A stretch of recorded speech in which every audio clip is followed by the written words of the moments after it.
Meu nome é Karina, eu sou aluna da disciplina de zootecnia e vou fazer uma apresentação sobre o Programa Brasileiro de Conservação de Recursos Genéticos Animais. Ao longo do seminário, eu vou dar uma ênfase maior nas origens das raças nativas brasileiras, sobre a conservação no Brasil, né, sobre os tipos de conservação que temos, que é a conservação in situ e a ex situ, sobre raças nativas brasileiras, a caracterização genética e o projeto em desenvolvimento no LGA. Bom, as raças de animais domésticos no Brasil, elas surgiram a partir das raças ibéricas, né, que foram trazidas pelos colonizadores portugueses e também pelos espanhóis. E essas raças, elas foram evoluindo ao longo dos séculos e se adaptando ao nosso clima, que é o clima tropical, o manejo, as doenças também. E isso deu origem ao que a gente chama de raças crioulas. Com o tempo, especialmente ali a partir do século XIX, essas raças elas começaram a ser substituídas por raças exóticas, que são altamente produtivas, mas não são tão adaptadas ao nosso ambiente, né? O nosso clima tropical. E essa substituição, ela foi causando uma erosão genética e levou muitas raças nativas à extinção. E em resposta a essa problemática, a FAO ela iniciou esforços internacionais de conservação nos anos de 1990. O Brasil, então, ele passou a desenvolver seus próprios programas com foco na preservação de diversidade genética. Bom, para evitar então a perda do patrimônio genético, o Brasil ele criou em 1983 o Programa de Conservação de Recursos Genéticos Animais, né, que é coordenado pela Embrapa. E a proposta foi de ampliar o programa de conservação que já existia para plantas, incluindo agora os animais. Então, a conservação ela envolve várias instituições públicas e instituições privadas, né? E ela é organizada em duas etapas, que é na conservação in situ e também pela conservação ex situ. E o programa, ele identifica raças, né, que são ameaçadas, ele avalia também o seu potencial produtivo e ele realiza a caracterização genética. Bom, conservação in situ. A conservação in situ, ela ocorre nos núcleos de conservação que são localizados nos habitats naturais onde as raças foram já adaptadas. Esses núcleos, eles funcionam como um banco vivo de germoplasma e nós temos bancos desse tipo no Brasil inteiro. O sistema de curadoria de germoplasma, criado em 1993, ele organiza os curadores, né, que são responsáveis pela gestão desses núcleos e dos dados genéticos coletados. E esse trabalho ele também inclui a descoberta de populações remanescentes de raças que já eram consideradas extintas, como a patuá e também como a junqueira. Já a conservação in situ é um tipo de conservação que ele é realizado no banco de germoplasma animal, que é o BGA, e ele foi criado também em 1983, e esse banco é onde fica armazenado sêmen, embriões, né, criopreservados. Além disso, também tem amostras de DNA e o objetivo é preservar o material genético para usar no futuro, né? Principalmente caso houver uma extinção em massa desses animais.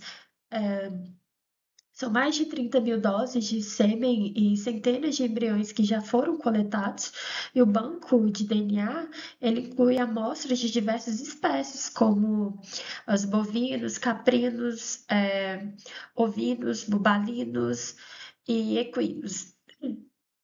Além disso, também eles têm novas técnicas de clonagem, né? fecundação in vitro e bissecção de embriões que são incorporados.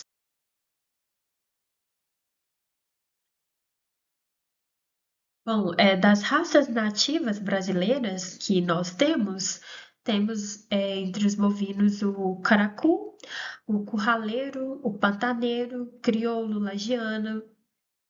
Temos em caprinos o mochotó, o canindé, o marota. Nos suínos a gente conhece o piau e o moura. Em ovinos temos o crioulo, o lanada, morada nova, santa Inês. Equinos inclui o pantaneiro, o lavradeiro e o campeiro. Bubalinos temos o carabao e o baio.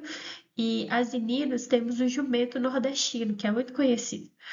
E essas raças, elas, como eu disse, no início, têm origem têm origem africana, origem ibérica, e elas possuem características também como a rusticidade, né? E a resistência à adaptação, como foi mencionada. Bom, na caracterização genética,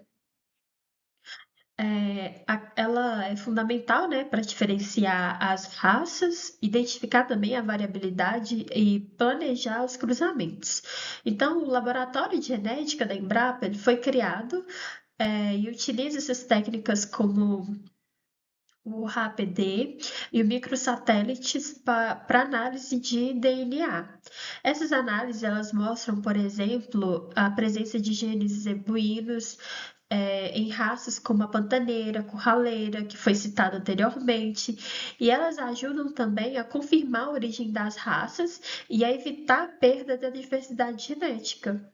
Além disso, também, eles ajudam na identificação, né, que antes era feita apenas por características morfológicas e produtivas, mas que eram mais suscetíveis ao ambiente.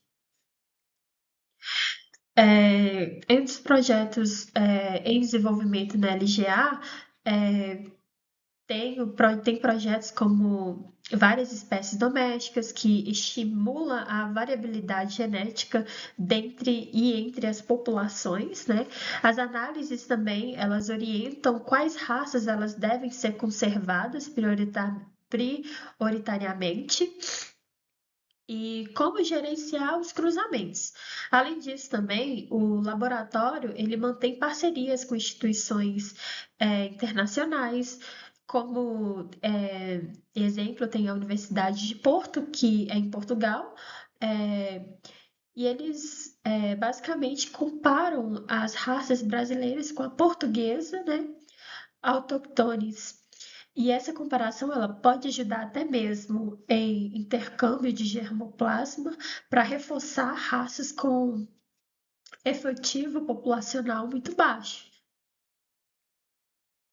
Bom, então, a conservação desses recursos genéticos animais, ela é uma estratégia muito essencial, né? E que frisa garantir a sustentabilidade de produção agropecuária brasileira, embora as raças nativas elas tenham menor produtividade do que as comerciais, elas são extremamente adaptadas ao ambiente tropical. E esse programa ele cumpre o seu papel em preservar, né, esse material genético único e com potencial também de ser usado pelas futuras gerações. Então, esse banco de germoplasma, eles são verdadeiros cofres biológicos que guardam os genes, né, de rusticidade, resistência, adaptação, que podem ser essenciais para as mudanças ambientais futuras, que venham acarretar problemas como a extinção dessas espécies.